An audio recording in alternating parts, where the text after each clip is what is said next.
తెలంగాణ ప్రభుత్వం ప్రతిష్టాత్మక ప్రాజెక్టులపై దృష్టి పెట్టింది. ప్రాణహిత చేవెళ్ల ప్రాజెక్టును కట్టాలని భావిస్తోంది. ఇందులో భాగంగా తుమ్మిడిహెట్టి వద్ద బ్యారేజీ నిర్మాణం చేపట్టడానికి సిద్ధమవుతోంది.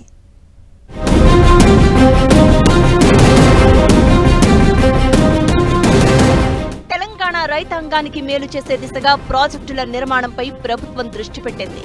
ప్రాణహిత చేవెళ్ల ప్రాజెక్టును తుమ్మిడిహెట్టి వద్ద నిర్మించాలని భావిస్తోంది. ఇరిగేషన్ అధికారులతో సమీక్షలు నిర్వహించిన రేవంత్ సర్కార్ 150 మీటర్ల ఎత్తులో తుమ్మిడిహెట్టి బ్యారేజీని నిర్మించాలని నిర్ణయించింది.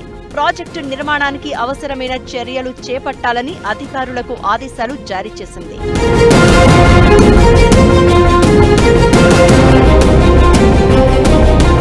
2016లో 148 మీటర్ల ఎత్తు వరకు తుమ్మిడిహెట్టి వద్ద బ్యారేజీ నిర్మాణానికి మహారాష్ట్ర ప్రభుత్వం సమ్మతి తెలిపింది. బ్యారేజీ నిర్మించినా పెద్దగా నష్టం జరగదనే విషయాన్ని మహారాష్ట్రకు వివరించాలన్నారు.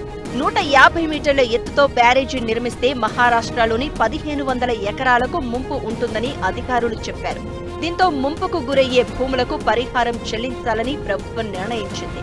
ఆయా ప్రాంతాలను బట్టి ఎకరానికి 25 లక్షల వరకు రైతులకు చెల్లించేందుకు సిద్ధమైంది.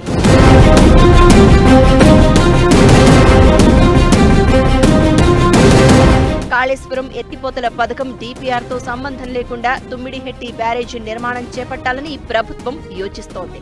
మొత్తం 80 TMCల కెపాసిటీతో ప్రాణహిత చేవెళ్ల DPR సిద్ధం చేసే అవకాశాలు ఉన్నాయి. తుమ్మిడిహెట్టి నుంచి నీటిని తరలించే అంశంపై కూడా ప్రభుత్వం అధ్యయనం చేస్తోంది.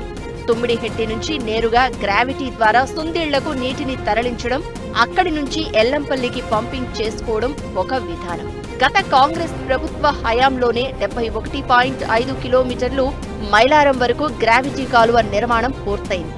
అయితే మైలారం వద్ద పంప్ హౌజ్ నిర్మించి అక్కడి నుంచి ఎల్లంపల్లి రిజర్వాయర్లోకి పంపింగ్ చేసుకోవాల్సి ఉంటుంది. సుందిళ్లకు గ్రావిటీ ద్వారా నీటిని తరలించినా మైలారం వద్ద ఎల్లంపల్లి రిజర్వాయర్లోకి నీటిని పంపింగ్ చేయాల్సి ఉంటుంది.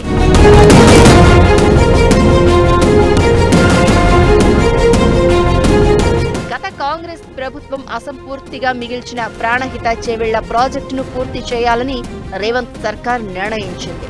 ప్రభుత్వం నిర్దేశించుకున్న లక్ష్యం ఏ మేరకు ముందడుగు పడుతుందో చూడాలి.